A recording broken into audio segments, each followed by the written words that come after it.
शायद साबु सिद्दीक से जो बच्चे पढ़ के निकलते हैं, अल्हम्दुलिल्लाह आज वो बहुत बड़ी बड़ी पोजीशन पर हैं और ये अल्लाह का करम है। मैं आप सबको आमिर इदरीसी के लिए एक शेर कहना चाहूँगी।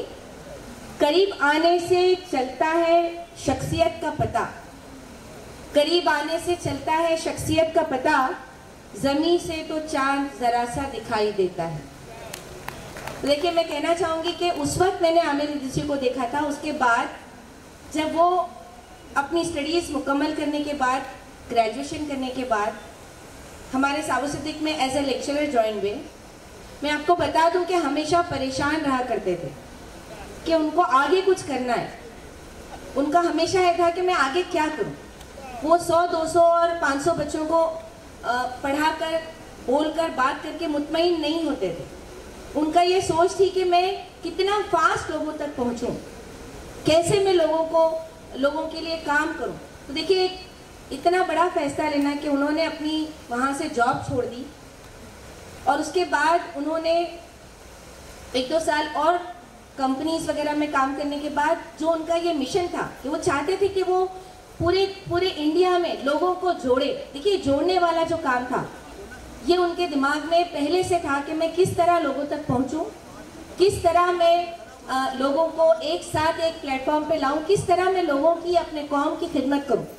मैं आपको बता दूं कि अगर आप आमिर इदरीसी का घर देख लेंगे, जहां आज वो रहते हैं, इतना बड़ा नाम है, इतना सब कुछ है, लेकिन जहां आज वो रहते हैं, हमने वो घर देखा है। वडाला में एक छोटे से घर में रहते हैं आज भी, और वो घर अगर आप देखेंगे तो आपको लगेगा कि उस शख्स ने कभी पीछे पलट के अपने लिए नहीं देखा। उस शख्स ने कभी ये नहीं देखा कि मुझे क्या चाहिए। उस शख्स ने अपने घर वालों तक को नहीं देखा कि उनको क्या चाहिए।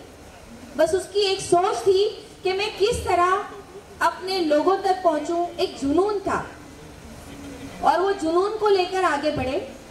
पिछले कुछ सालों से हम साथ में प्रॉफिट फॉर ऑल काम कर रहे हैं, जिसमें सुबह की वजह से हम सब एक प्लेटफॉर्म पे जुड़ गए, एक साथ आ गए। और वहाँ पर ऐसा हुआ कि ये सब लाइक माइंडेड लोगों का एक दूसरे के साथ जब शुरू हुई बातचीत, तो ऐसा हुआ कि अरे हर आदमी अपनी अपनी जगह पे एक अच्छे काम कर रहा है, जिनको सबको जमा करके, कहते हैं ना कि मोतियों को पुरोया है यूसुफ भाई ने, धागा यूसुफ भाई ने लिया है कि सारे लोगों को ज्वाइन किया। उसमें आमिर इदरीसी उस माला के मेन मोती है।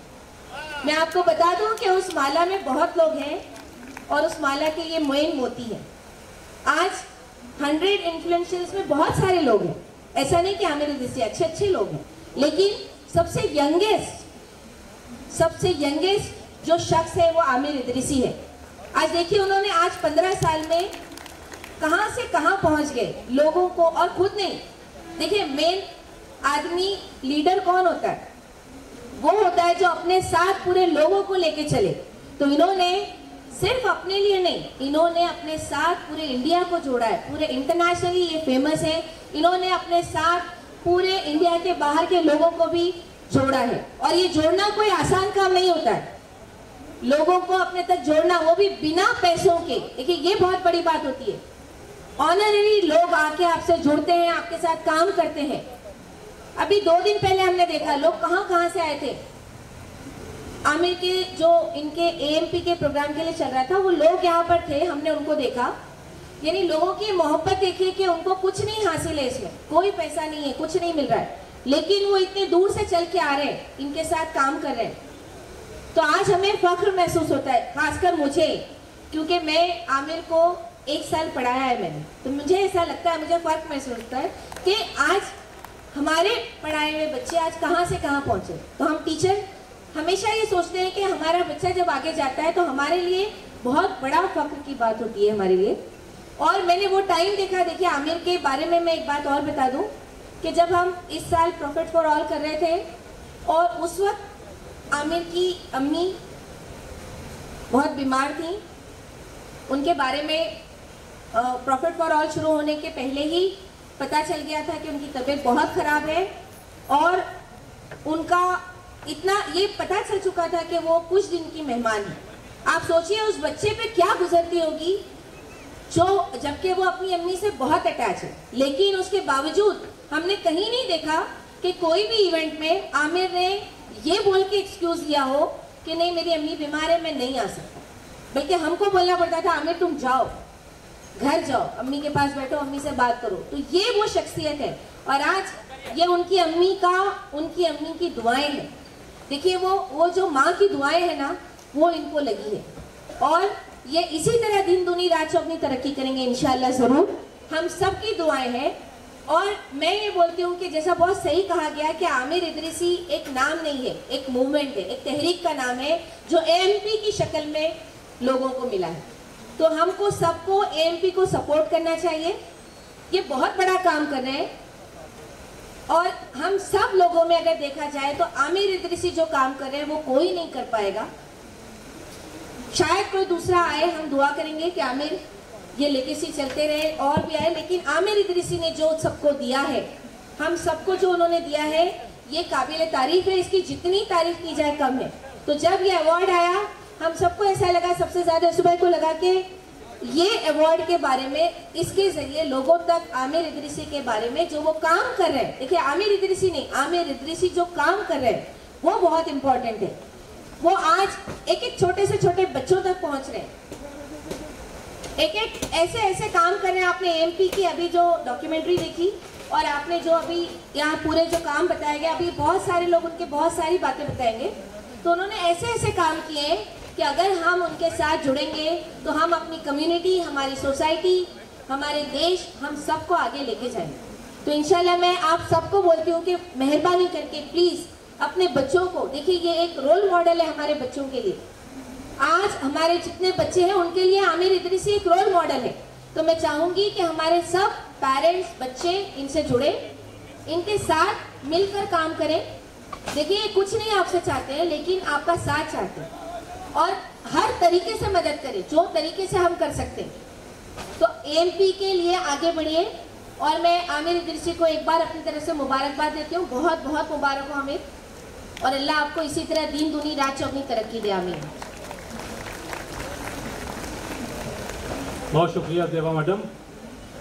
मुकर्रीन से दरख्वास्त है कि वक्त का ख्याल रखें। डायरेक्टर जब एक्टिंग पर आ जाता है तो उसे पता नहीं चलता कि कितना वो बोल रहा है, लेकिन हम सबको ये इस बात का ख्याल रखना है। अगले मुकर्रीर हैं हमारे चीफ एग्जीक्यूटिव ऑफिसर हैं गरवारे टेक्निकल फाइबर्स लिमिटेड के जनाब शुजाउल रहमान साहब। जनाब शुजाउल रहमान साहब बहुत बड़ी कंपनी है और इसका चीफ एग्जीक्यूटिव ऑफिसर होना हमारे लिए बहुत बड़ी बात है। आए आमिर इदरीसी के बारे में अपने ख्यालात का इज़हार करें।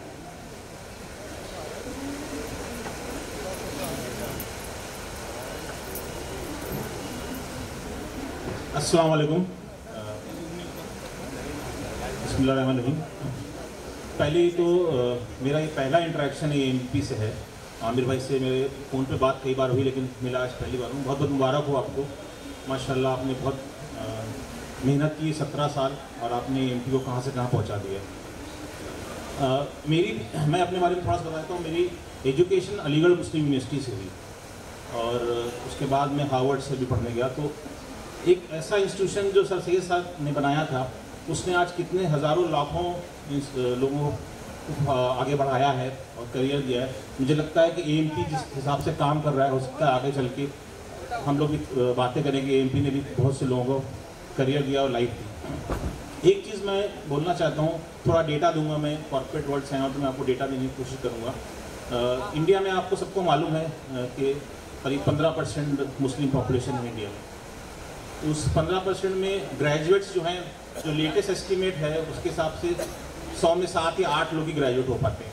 तो अगर आप देखें कि 7-8% ग्रेजुएट पॉपुलेशन इंडिया में है, मुस्लिम की ग्रेजुएट पॉपुलेशन ओनली 4%। तो ये 100 मुस्लिम्स हैं, उसमें 4 बच्चे ही ग्रेजुएट हो पाते हैं। अब ये आपका इनपुट है। अब आउटपुट की तरफ अगर आप जाएंगे तो आउटपुट ये है कि आप आज किसी भी गवर्नमेंट कॉलेज में जाइए। गवर्नमेंट कॉलेज से मेरा मुराद है IIT है, NIT है या गवर्नमेंट मेडिकल कॉलेज हैं, इस टाइप के जो बड़े बड़े इंस्टीट्यूट हैं, उसमें नॉर्मली 1 से 2% मुस्लिम मिलता है। इंडियन गवर्नमेंट जो 100 रुपये खर्च करती है इन इंस्टीट्यूशन, इनको इंस्टीट्यूट ऑफ नेशनल इंपॉर्टेंस बोले जाते हैं, NIM, इंस्टीट्यूट नेशनल इंपॉर्टेंस, इनको 50 रुपये जाते हैं और ये हैं कुछ 100-150 इंस्टीट्यूट।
जाता है तो उसकी पूरा खानदान आगे पहुंच जाता है। बस यही एक ही बात है कि अब एंड में ये कहूँगा, रख हौसला, वो मंजर भी आएगा, प्यासे के पास चल के समुंदर भी आएगा। शुक्रिया।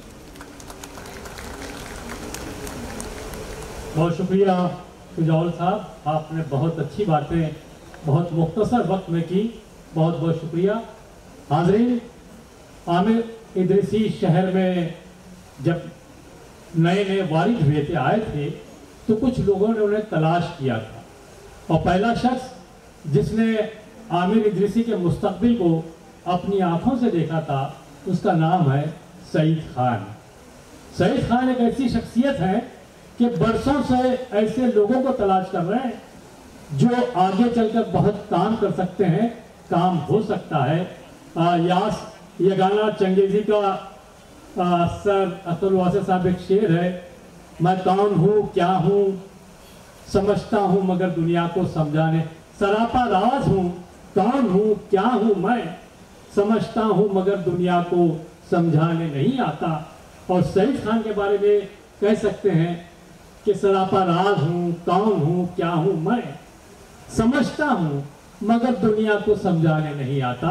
आइए सईद खान को सुनते हैं जोरदार तालियों के बीच। सईद खान देखिए इस उम्र में भी बहुत तेज दौड़ते हैं और जब नाम लिया जाता है तो फौरन आ जाते हैं। आइए सईद खान साहब। One of the director of this function, Saeed Khan.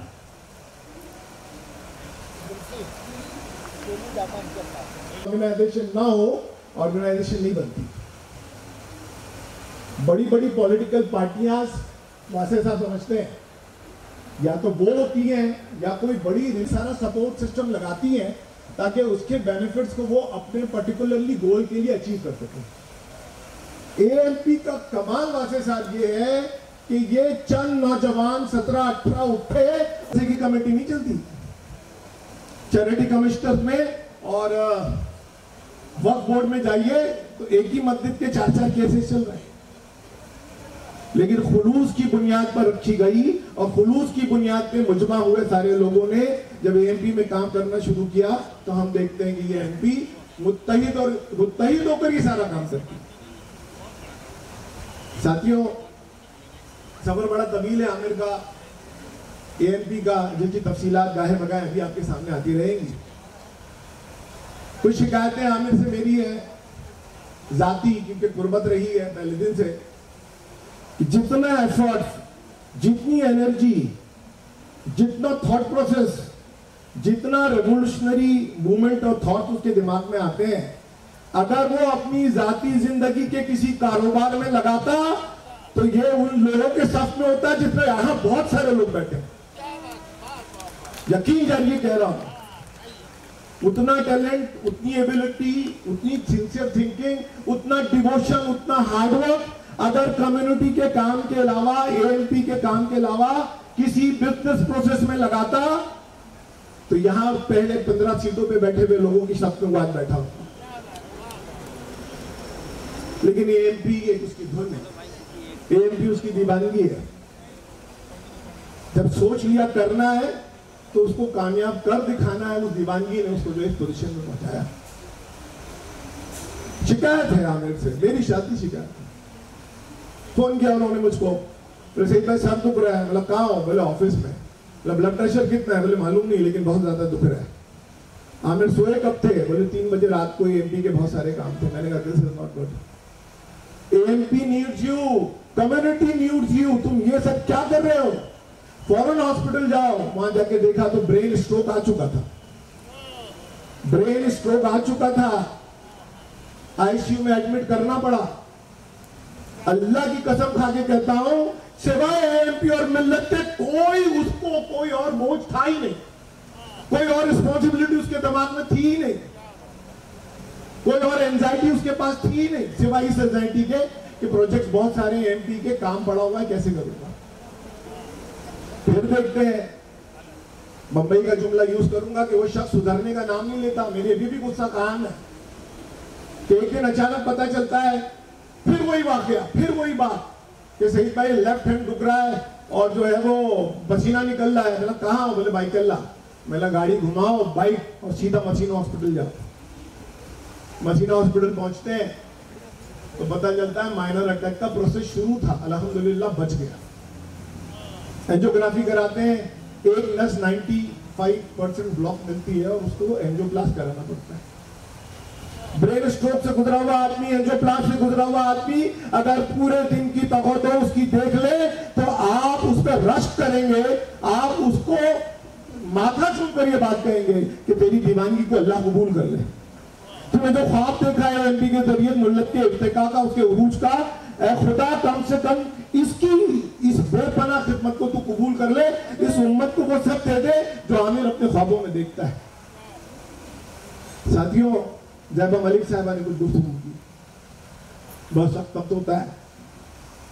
गुज़िश्ता साल हमने भी अपनी वालदा खोई है और उसका गम नाम लेते ही जो है वो बिल्कुल आउट ऑफ कंट्रोल हो जाता है।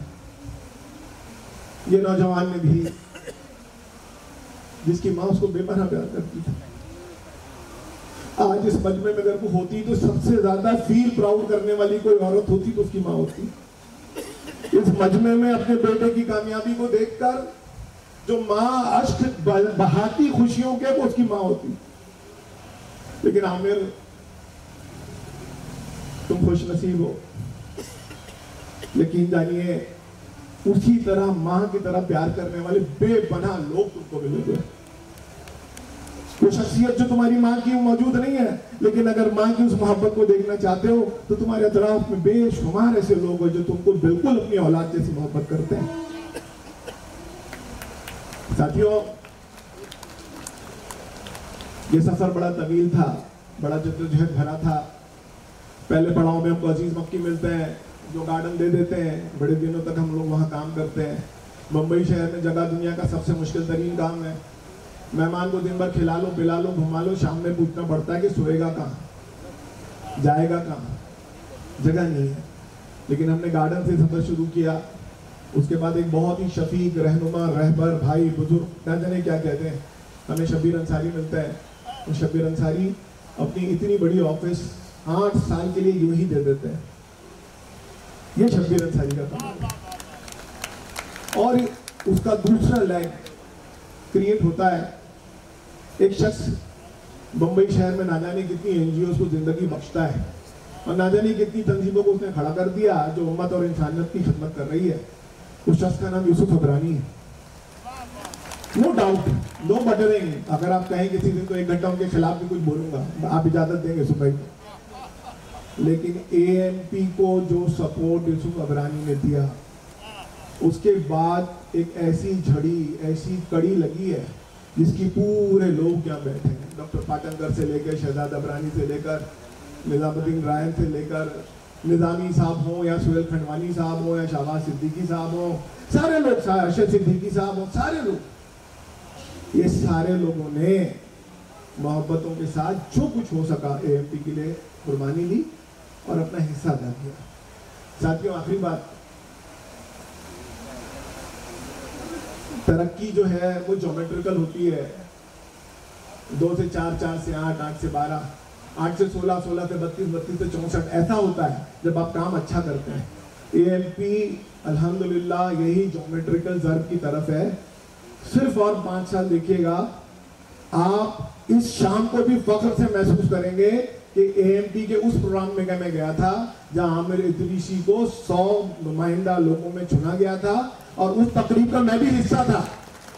आप इसको भी इंशाल्लाह फील करेंगे। इंशाल्लाह अल्लाह ताला से दुआ है कि अल्लाह ताला एएमपी के सारे मंसूबों को कबूल भी करे, अमली जामा भी पहनाए, आमिर इदरीसी को सेहत दे, तंदुरुस्ती दे, उसके वो सारे साथी जो मोहब्बतों के साथ पूरे हिंदुस्तान में लगे हैं, अल्लाह उनकी उम्रें भी दराज करें, उनकी भी ज़रूरतें पूरी करें। और एक वक्त गुजरेगा कि हम सब फिर यहाँ किसी दिन जमा होकर एक बड़ी कामयाबी एएमपी की और आमिर इदरीसी की सेलिब्रेट करेंगे। अस्सलाम वालेकुम।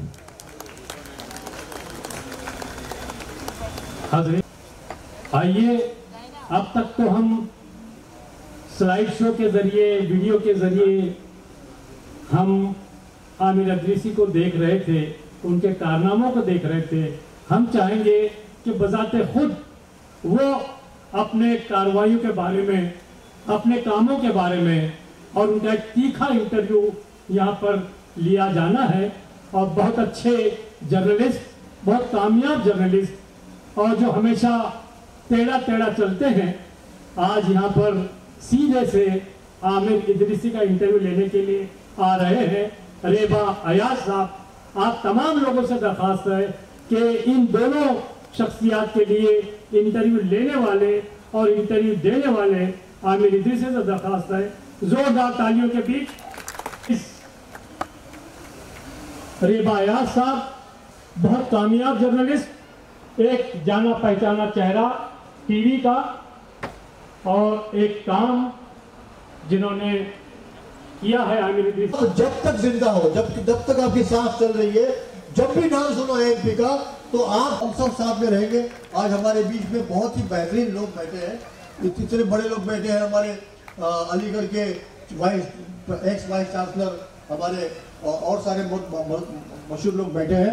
एक नौजवान के लिए आप बैठे, सॉरी आपको बहुत देर खड़ा कर दिया, क्योंकि हमें लोग, वरना आप यहाँ होंगे, 2 अच्छी बात करोगे और बाद में एएमपी का साथ नहीं दोगे या उनके फ्यूचर प्रोग्राम्स पर नहीं चलोगे, उनको मजबूत नहीं करोगे, तो मैं समझता हूँ शायद आप गुनाह करोगे। प्रोग्राम्स, मीटिंग्स ये कर सकते हैं यहाँ, हम कोई चार्ज नहीं लेंगे इनसे, लेकिन हम चाहेंगे कि जो काम वो करते हैं वो काम करते रहे और आपका काम मिलता रहे। शुक्रिया, खुदा हाफिज़, अस्सलाम वालेकुम। इसमें कोई शक नहीं कि एडवोकेट यूसुफ अबरानी साहब न सिर्फ अपने बाजू फैलाते हैं, बल्कि इस्लाम जिमखाना की तमाम दरवाजे एएमपी के लिए हमेशा खोल देते हैं। हाज़रीन, हमारे दरमियान अब बहुत अहम मुकर्रीन हैं। एक ऐसा शख्स जो इल्म में, अदब में, तालीम में मुस्तनद मुअज़्ज़ज़ हैसियत रखता है, जो प्रोफेसर एमिरेट्स है जामिया मिलिया इस्लामिया में, जो पद्मश्री हैं।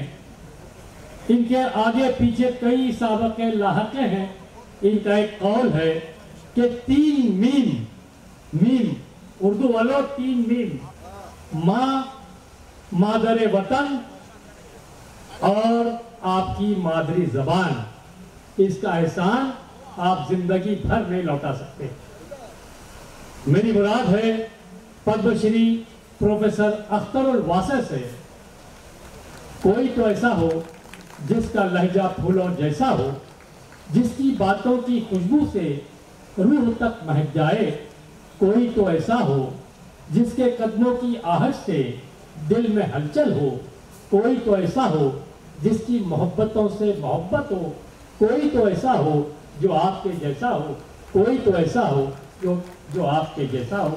प्रोफेसर अख्तरुल वासे साहब। शुरू करता हूँ अल्लाह के नाम से। लेकिन 50% पैसा इनके पास जाता है। मैं खुद अलीगढ़ का पढ़ा हूँ, शायद 100-150 रुपये मेरी फीस थी। अभी भी आप अगर मान लीजिए किसी गवर्नमेंट कॉलेज में जाते हैं तो 2,000-3,000 महीने की फीस में आप पढ़ सकते हैं। लेकिन हमारे बच्चे नहीं पहुँच पा रहे हैं, 1 से 2% ही है।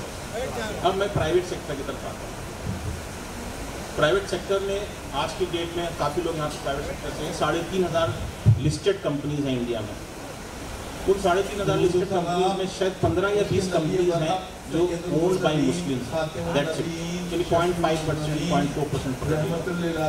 और ये 3,500 कंपनी जो लीड करते हैं, आप CEO होते हैं, चीफ एग्जीक्यूटिव ऑफिसर, उसमें शायद 1 या 2 मुस्लिम्स तो 0.002%। तो ये आउटपुट है हमारा। और इनपुट का जमाना है कि हमारे ग्रेजुएशन की 3-4% लोग कर रहे हैं। अब सवाल ये होता है कि ये प्रॉब्लम क्या है? प्रॉब्लम है कि परसिवरेंस की प्रॉब्लम हमारी कम्युनिटी में बहुत ज़्यादा है। 10वीं पढ़ ली, 11वीं पढ़ ली, 12वीं पढ़ ली, तो उसके बाद आपने जोमेटो में नौकरी कर ली या पंचर की दुकान खोल ली, कोई गाइडेंस नहीं मिलता। आमिर भाई जो इंस्टीट्यूट चला रहे हैं, 200 सिटी में आपकी प्रेजेंस है। अगर वो 200 सिटी में हम सिर्फ 20 या 25 बच्चे ले लें हर सिटी से, जिसको आप मेंटर करें, तो 5,000 बच्चे आप हर साल मेंटर कर सकते हैं। और अगर उसके 30-40% लोग भी चले जाएंगे तो इंस्टीट्यूट में, जो नेशनल इंपॉर्टेंस इंस्टीट्यूट है, 1,500-2,000 बच्चे हमारे हर साल पहुँच जाएंगे। हो सकता है हमारा परसेंटेज जो 1-2 से 4-5 ऐसी करता हूँ। ये मुझे मेरी तरफ से एडवाइस रहेगी आमिर भाई और उनकी टीम को। आप लोग माशाल्लाह बहुत ज़बरदस्त काम कर रहे हैं। इस तरीके से करके कि माइक्रो मैनेजमेंट करके काम करें ताकि उसका रिजल्ट। एक और चीज़ मैं बोलना चाहता हूँ कि ग्रेजुएट होना कोई जरूरी नहीं है।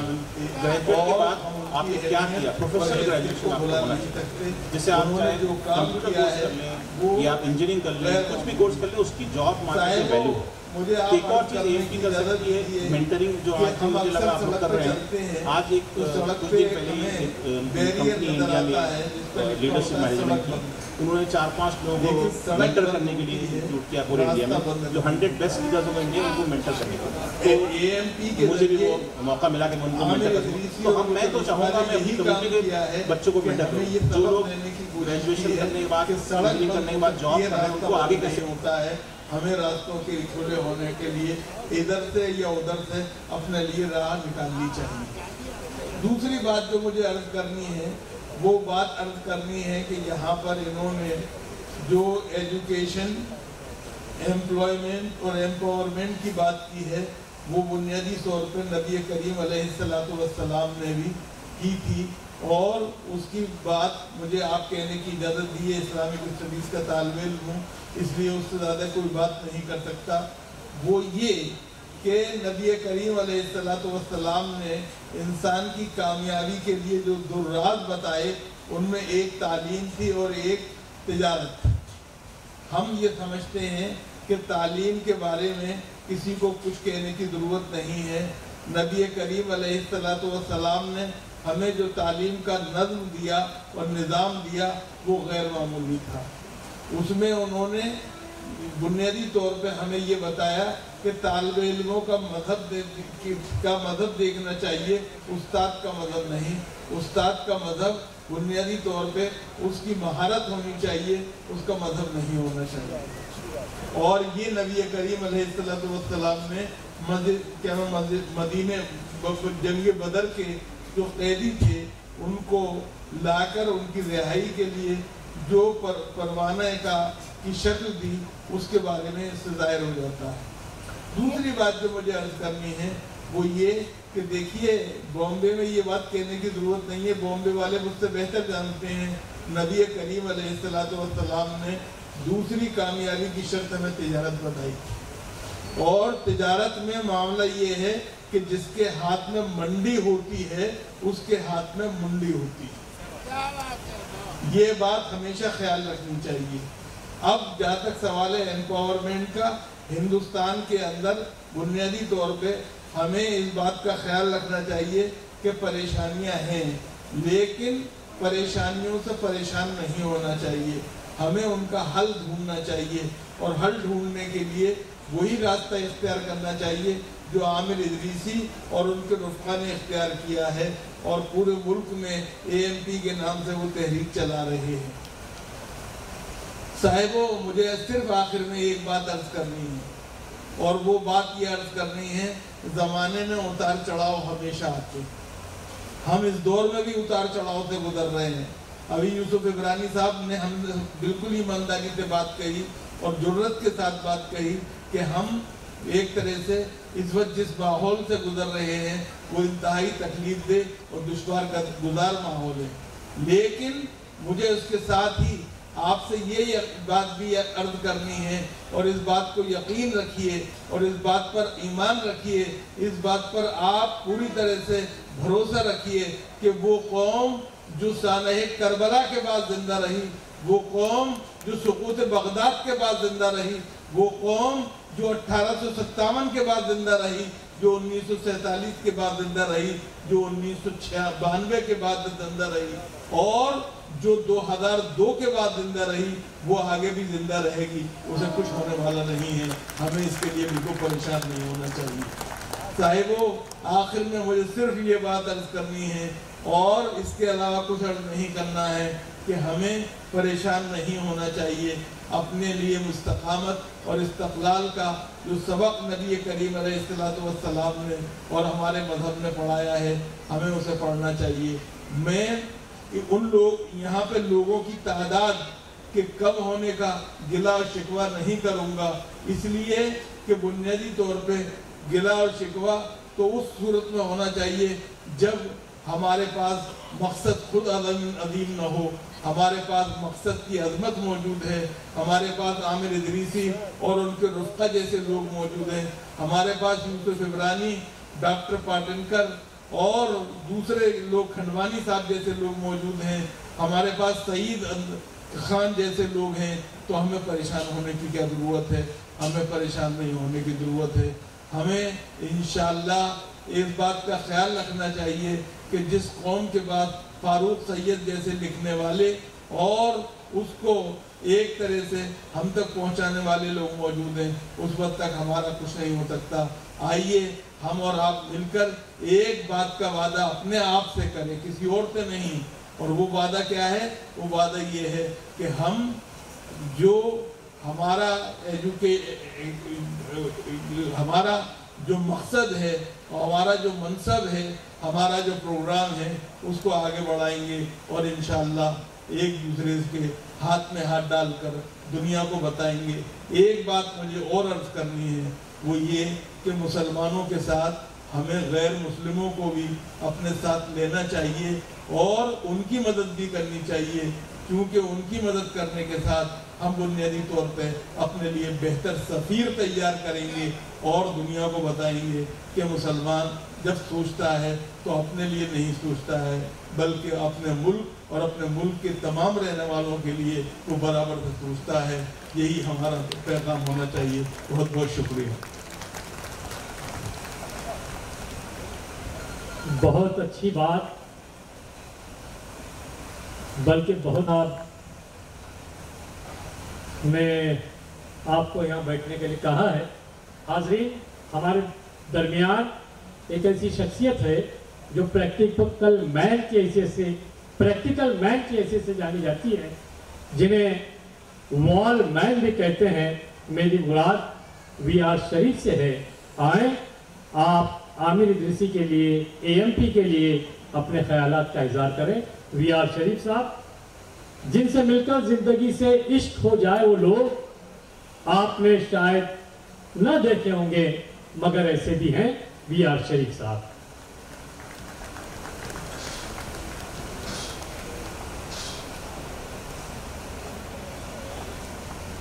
इस शहर में आपकी मौजूदगी, आइए सर।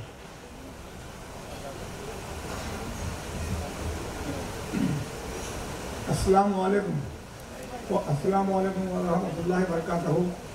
कि मेरे पहले काफ़ी कुछ लोगों ने कहा है, जो आमिर इदरीसी साहब के बारे में जो बताया गया है कि बहुत अच्छी बातें हैं, बहुत अच्छा काम वो कर रहे हैं। मुझे इसका पता नहीं था। मुझे बहुत पहले मेरे ऑफिस में एक बार आए थे शायद, तो हमारे ऑफिस में बहुत पुरानी बात है, तो मगर उस वक्त इनका शायद बिगिनिंग था, मगर इतने ये जो कामयाबी के मंदिर ने तय किया है, जो एक इंसान के अंदर इतनी काबिलियत है, वो चाहे जो आप जब देख रहे हैं, ये एक ज़माना था, एक फ़ोन के लिए भी हमको घर में लगाना था तो उसको रुश्वत देनी पड़ती थी। आज हर आदमी के पास मोबाइल है। आप मोबाइल सोचिए ज़रा, एक अमेरिका से हम बात करते हैं और ना वायर है ना कुछ है। मेरा कहने का मकसद ये है कि इंसान, ये सब इंसान ने किया है। ये सब चीज़ें पैगंबर के ज़माने में नहीं थी। क्यों नहीं थी? नबी करीम सल्लल्लाहु अलैहि वसल्लम ने फरमाया था, अगर इल्म हासिल करना है चीन जाना पड़े तो जाओ। वो अरबी पढ़ने के लिए नहीं कहा था। यानी तालीम जो है, एक मजहबी इंसान जब मुकम्मल बन सकता है जब दुनियावी तालीम साथ में होती है। दुनियावी तालीम जो है वो बहुत अहम है इस्लाम को भी समझने के लिए। आपने सोचा है, देखा होगा आपने कई जगह उलमाए कराम को, मैं किसी को क्रिटिसाइज नहीं कर रहा हूँ, ये बोलते सुना है, कुरान सुनना और कुरान पढ़ना बहुत सवाब का काम है, लेकिन किसी ने ये सोचा सुन के समझ के अपने जिंदगी में इस्तेमाल करना, ये किसी ने सुना नहीं। तो हम क्या है, हमारा ये प्रॉब्लम है कि हमारे पास ऐसी किताब है, मैंने इसको उर्दू में पूरा कुरान पढ़ा है, तो जितने अल्लाह ताला ने पैगंबरों के वाक़या बयान किए हैं, वो ये बताना चाहता था कि ज़िंदगी कैसे की जाती है। तो ये तमाम जो मूसा अलैहिस्सलाम, अय्यूब अलैहिस्सलाम के वाक़यात हैं, तो ये समझ गए। लेकिन हमारा प्रॉब्लम ये है 90% से ज़्यादा लोग कुरान को समझ के नहीं पढ़ते, और उसको हमारे पास स्कूल भी नहीं है जिस तरह से इंग्लिश पढ़ते हैं और दूसरी ज़ुबान वो नहीं है। लेकिन मैं अपने बात को मुख्तसर करते हुए मैं इतना कहना चाहूँगा, पहली बात हमारा कोई मीडिया होना चाहिए, चैनल, क्योंकि हम वो प्लेटफॉर्म ऐसा है, वो ये ज़माने में कोई बात को अगर कर है तो एक था हमारे पास पीस टीवी, लेकिन खालिस मजहबी था, इस वजह से लोगों को नहीं लगा तो उसके ऊपर तरह तरह के इल्ज़ाम से लाके बंद कर दिए। लेकिन हम ऐसा मीडिया चाहते हैं, अगर सब जो लोग यहाँ बैठे हुए हैं इसमें काफ़ी लोग इस लायक हैं, ये जो 100 करोड़ से ये मीडिया चालू हो सकता है, लेकिन वो हम नहीं कर रहे हैं। और दूसरा हमारा है ये एजुकेशन इंस्टीट्यूट। जितनी बातें आमिर साहब के बारे में कही गई है, ऐसे इस फॉर्म को कई अमीर चाहिए, जो कई लोग चाहिए ऐसा, जो उसकी कमी है हमारे पास। हम इस बारे में ध्यान कम देते हैं, लेकिन हम जो भी साहब हैसियत लोग हैं, इससे बैठ के उसको लीड कर सकते हैं। यूसुफ उमरानी साहब, ये बहुत अच्छी जगह है, ये यहाँ बैठ के काफ़ी लोगों को बुलाकर ये करे, अपना मीडिया कैसा चालू किया, अपनी बात रखने के लिए प्लेटफॉर्म चाहिए। जैसा अभी बहुत सारी कुछ बातें मीडिया के बारे में हुई है, ये कैसे ये फैलती है, तो ये पहली इम्पॉर्टेंट चीज़ है। दूसरी बात जो है हमारा एजुकेशन इंस्टीट्यूट, हमारे आज एडमिशन के लिए प्रॉब्लम है, स्कूलों के प्रॉब्लम है, कॉलेजेस के प्रॉब्लम है। जितना एक आदमी मेहनत करके इतना काम किया है, ये साबित हो जाता है अगर इंसान कोशिश करे तो बहुत कुछ हो सकता है। और बहुत लोग हैं जो लेकिन सामने आना चाहिए। मैं उस तमाम इनके जब मैं इनसे बात करूँगा, जो मैं क्या इनके लिए मदद कर सकता हूँ, वो इंशाल्लाह मैं इस बात से बात करके करूँगा। लेकिन एक फ़र्द वाहिद से नहीं हो सकता कि किसी ने पहले मैं सोचा स्पीच में कहा किसी ने कि ये इनकम टैक्स जो भरते हैं लोग, वो सिर्फ 4-5% है, जो भरने वाले जो है उससे बड़े बड़े जो पैसा 4-5% आता है, जो बाकी का पैसा 90-95% जो गरीब लोग जो सब टैक्स भरते हैं, जो छोटे खरीदते हैं, वो पैसा जमा होता है। उन्होंने सही कहा कि अमीर लोग जो है वो जो पैसा मदद करेंगे, जो लोगों ने जो 23 करोड़ रुपया इन्होंने जमा किया, वो सब ऐसे लोगों ने जमा किया। ये बहुत बड़ी बात है, ये इनके अंदर काबिलियत है। लेकिन मैं चाहूँगा कि आप लोग हम सब मिल के ये काम जो है यूसुफ उपरानी साहब से मैं कहूँगा कि लोग हमारे पास पैसे वाले बहुत हैं। 96 लाख करोड़ हम उम्रा पे खर्च करते हैं साल में। पूरा कैलकुलेशन करके देख लीजिए, ये YouTube पे मिलता है। 96 लाख करोड़ हम उम्रा पे खर्च करते हैं। मैं इसके खिलाफ नहीं कह रहा हूँ, लेकिन ये इससे कई ऐसे चीजें अल्लाह ने कहा है कि उससे ज्यादा स्वाब अपने घर में बैठ के ले सकते हो। हमारे बहुत बड़े बड़े मसले हमारे, तो ये बच्चों को पढ़ा दीजिए, जो गरीब बच्चों की शादी करवा दीजिए, बहुत सारे सब आप लोग पढ़े लिखे हैं, लर्नेड लोग हैं यहाँ पे। मैं तो ज्यादा उसके बारे में नहीं कहूँगा, लेकिन मैं कहता हूँ ये कौम को पैसे की बहुत जरूरत है। 2-5 हज़ार रुपये फी मैं माशाल्लाह इस लाइन में मैं काफ़ी, मुझे जो लोग जानते हैं एजुकेशन के लिए, मैं बहुत बच्चे बहुत ग्रेजुएट के लिए मैं शुरू से लेकर आखिर तक लोगों को मैं ये काम कर रहा हूँ, लेकिन ये सब नाकाफ़ी है। इज्तिमाई तौर पे हमें मिलकर करना चाहिए, बड़ी लेवल पे इस तरह कौम है। इंशाल्लाह बहुत अपने बात को यहाँ मकसद करते हुए आप लोगों का शुक्रिया अदा करता हूँ इनका, तो जो आपने इतना मुझे मौका दिया आपके सामने कहने का। बातें तो बहुत कुछ हैं, लेकिन ये जो है काफ़ी टाइम गुजर चुका है, तो लोग भी इसके लिए मैं यहाँ अपनी बात को खत्म करते हैं। उनको बहुत मुबारक देता हूँ आमिर साहब को और उनकी टीम को, और उन्होंने जो काम किया है निहायत ही काबिल तारीफ है, और इसमें कोई दो राय नहीं है। और हमसे जो भी मदद हो सके हमारे ऑफिस में उनको बुला के मैं बात करूँगा और करेंगे इंशाअल्लाह ताला। अल्लाह हाफ़िज़। रियाज शरीफ साहब से दरख्वास्त है कि स्टेज को ज़ीनत बख्शें। इससे पहले कि हमारे अगले मुक़र्रर हाँ, इस वक्त अल्लाह ही को राज़ी करने के लायक हो गए। अमीर आज मुबारकबाद के हकदार है मेरे भाई इदरीसी, तकरीबन वो उसी वक्त से जानता हूँ जब उन्होंने काम शुरू किया था। उससे पहले मैंने ज़कात के बारे में काम किया था, और उन्होंने कहा कि डॉक्टर पटेलकर मैं इसको अपनाऊंगा, और अल्हम्दुलिल्लाह बहुत से लोग अपना रहे हैं। 2 लोगों ने अपनाए, एक वली रहमानी है कलकत्ता में, और इदरीसी मेरे से आपके साथ बैठे हुए मेरे प्रेसिडेंट थे शरीफ साहब, हंसते थे तो क्या तुम 5 रुपये 10 रुपये लोगों को जमा करने की बात करता है। मैंने कहा देखो इदरीसी को 40,000 लोगों ने दिया तो तकरीबन 30 करोड़ जमा हुए। अल्लाह ने नमाज के बाद ज़कात को इम्पोर्टेंस दिया है। आज 1500 साल या 1400 साल जो मुसलमान अगर ज़कात देता तो आपको गरीब मिलता, नामुमकिन चीज़ है। मैं कहता हूँ गया हुआ कल चला गया, लेकिन आने वाला कल हमारे साथ है। आइए हम इस आने वाले कल को अपनाएं, और अगर आज तक अगर मैं ज़कात नहीं दी है तो मैं ज़कात का सिलसिला शुरू करें। मैं बड़े लोग की बात नहीं करता हूँ, जो गरीब जिसके लिए हम रात दिन सोचते रहते, मैं मेरे मिलने से बहुत मोहब्बत करता हूँ। अल्लाह के रसूल सल्लल्लाहु अलैहि वसल्लम जिसने मेरी मिल्लत से नफरत जो मुझ में सही है, और मैं उन लोगों से बिल्कुल पसंद नहीं करता जो किससे नफरत करते हैं। मैं दोस्तों साहब से कहता हूँ कि इदरीसी साहब ने सिर्फ 40,000 लोगों से किसी 10 रुपये दिया, किसी ने 100 रुपये दिया, किसी ने 50 रुपये दे दिया। अगर इस तरह हमारे 25 या 24 करोड़ लोग सिर्फ महीना 10 रुपये देते तो हमारे 200 करोड़ जमा हो जाते हैं। मैं सिंपल चीज़ कहता हूँ।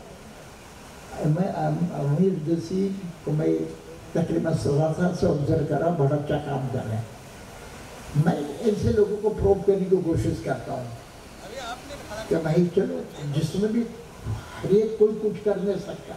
मैं ये कोशिश करता हूँ कि जो छोटे ही काम करे, मीडिया हो कुछ हो, जहाँ मेरे पास आता है मैं किसी को वापस तो नहीं भेजता हूँ। जैसा मुझे हो गए मैं जो हो गए मैं उसको जिससे मुझसे मदद हो करने की कोशिश करता हूँ। तो दोस्तों मैं आपसे कह रहा हूँ कि हम दामे दमरने सुखाने इस शख्स की मदद करनी शुरू करें। इंशाल्लाह ये 17 साल में इन्होंने ये तरक्की की, अल्लाह करे आइंदा 17 साल में आप देखेंगे ये क्या तरक्की करता है। इंशाल्लाह इससे कई गुना करेगा, कई गुना लोगों को फायदा पहुंचाएगा। बस अल्लाह हाफ़िज़। शरीफ साहब, मोहम्मद अली पाटनगर साहब, पाटनगर साहब से पाटनगर साहब जितना मैं एडवोकेट यूसुफ अबरानी साहब से भी दरख्वास्त करता हूँ कि प्लीज आप भी स्टेज पर आए। हाज़रीन जी, उनको ऊपर बुलाने के लिए तमाम स्टेज सजाया जा रहा है ताकि आमिर इदरीसी को बुलाया जाए। आप तमाम इदरीसी के लिए आओ बेटो। सईद खान साहब से दरख्वास्त है कि बेटियां दौड़ कर अपने बाप के इस्तकबाल में शामिल हो जाएं। उनको पीछे बोलो, उधर ये बेटियां हैं जिनकी वजह से आमिर इदरीसी शहर में दंदनाते घूम रहे हैं। फिर बहुत फख्र की बात है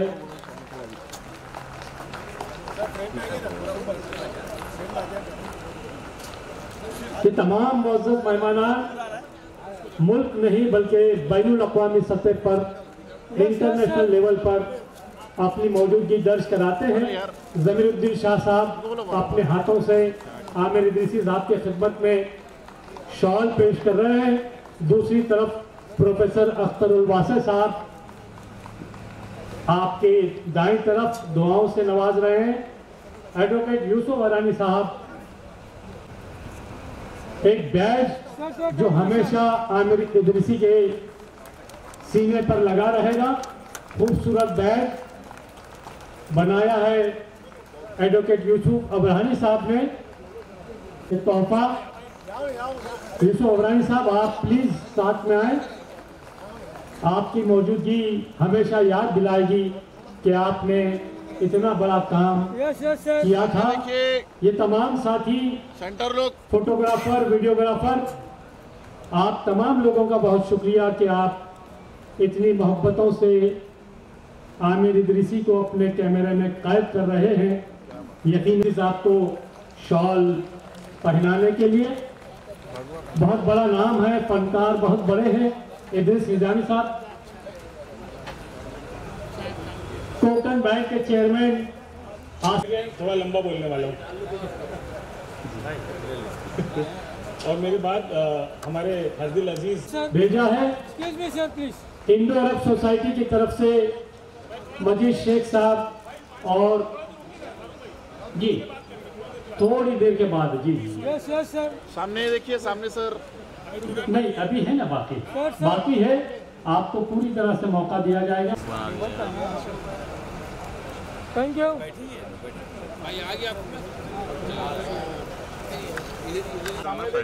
आपका ग्रुप है।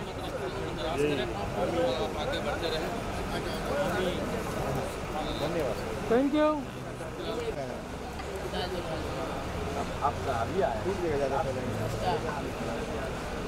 जब वो उठा तभी आए, अरे खाली है, अरे कहाँ गिरा वो? गिर जाएगा, गिर जाएगा थोड़ा। यस सर जरा करीब आइए ना। क्या बोला? मस्तान ने भाई भाई ये साइड आ जाओ ना। फैमिली है, फैमिली है। यस यस क्या पगार बढ़ा के थैंक यू भाई, पगार बढ़ा के मिलेगा, टेंशन मत। और 2 घंटे रुक जाओ भाई, नाइट बोलो, नाइट चार्ज लगे मिलेगा। चलो yes yes sir thank you. बढ़ा के देगा, देखते कितना देता है। जी जी सर वो बुला रहे हैं। 1000 बोला है इससे। अरे भाई यही दे दे भाई, 1000 क्या देगा। आ जाइए आ जाइए सब लोग।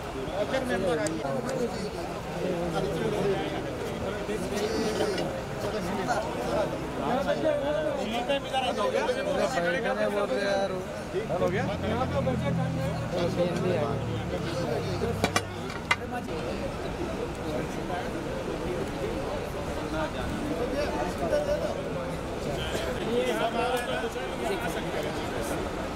Yes sir